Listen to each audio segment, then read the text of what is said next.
আরে হারান দাদু যে, কি ব্যাপার আজকে এত সকাল সকাল খুব খুশি খুশি লাগছে? আর বলো না পল্টু, গ্রামে না একটা নতুন হোমো এসছে। আমাকে একটু আগে রাস্তায় ডেকে বললো 10 টাকা দাও, হ্যান্ডেল মেরে দেবো। সেই যে কি মজা গো পল্টু, আর কি বলবো। সকাল সকাল মনটা পুরো ভালো হয়ে গেল। কি বললা? 10 টাকা দিয়ে হ্যান্ডেল মেরে দিল? তা নয় তো আর কি বলছি গো ফুটো। তোমরা কিন্তু আবার এইসব কথা কাউকে বলো না, ঠিক আছে? এই না না দাদু, আমরা কাউকে বলবো না। লেওরা তুমি কাউকে বলো না। আচ্ছা আচ্ছা, ঠিক আছে ঠিক আছে।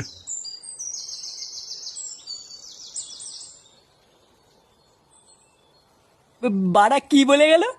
গ্রামে একটা নতুন হোমো এসছে, 10 টাকা দিয়ে হ্যান্ডেল মেরে দিল? পল্টুদা, এটা ফুটো শালার কাজ না তো? আমারও তো মারা তাই মনে হচ্ছে রে।